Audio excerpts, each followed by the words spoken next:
Hello, everyone. Today is Tuesday, May 29th. Just got off of work.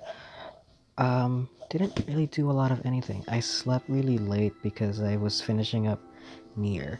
I was like, I got really antsy, and I was like, I really just wanna know what happens in Nier. So I finished it, and I beat it, and I got endings A, B, C, and D.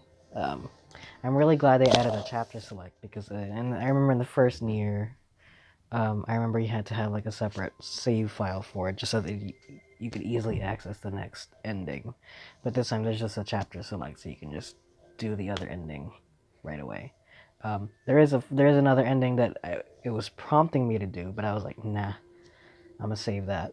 So I just looked that up, and now getting to experience the whole entirety of Nier is just super amazing. The game really picks up halfway through.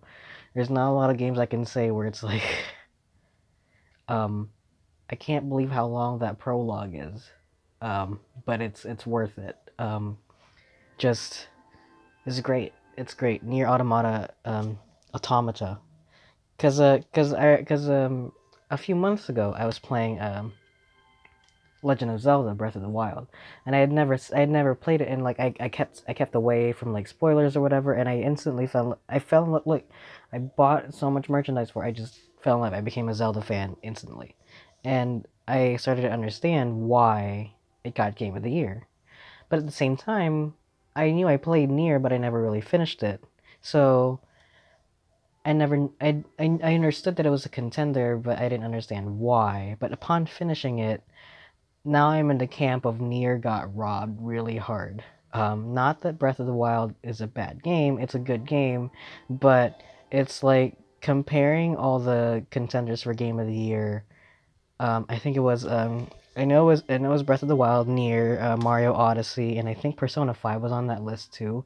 They're all really really strong. 2017 was a really good year for video games, but um, in terms of like impact, I think I was listening to the Super Best Friend cast, and I think Pat said that Breath of the Wild will win Game of the Year, but Nier Automata will be the game that I think about the most. And honestly, I agree with that sentiment because Breath of the Wild is a good game, but upon finishing it, I don't really have like the inclination to boot it up again and play it some more. I mean, as much as the whole game is exploration. Like the whole journey of it is like hundreds of hours. So like until you finish the game, you'll spend a really long time doing it. Whereas Nier is you finish that multiple times and you'll just keep going and going and going.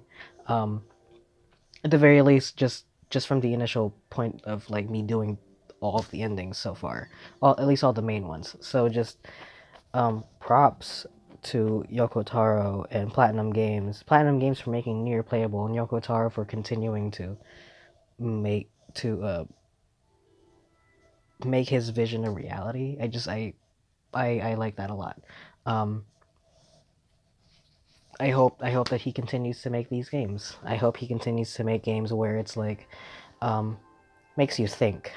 I hope it's not the same game every single time because it's not the same game as Nier, but there are like some similarities, but um, objectively it asks the same questions, but puts it in a different perspective. So I enjoy it from that point of view. But it's a it's an excellent game. But that's pretty much it. I literally I spent so I just sat like the sun came up and I was just sitting in my chair just thinking about it, and then I fell asleep and I woke up and I was like, all right, time to go to work with these thoughts. And now I just got home and I'm gonna eat my burger and I'm gonna watch more of The Office. That's it for me. I'll see you guys tomorrow.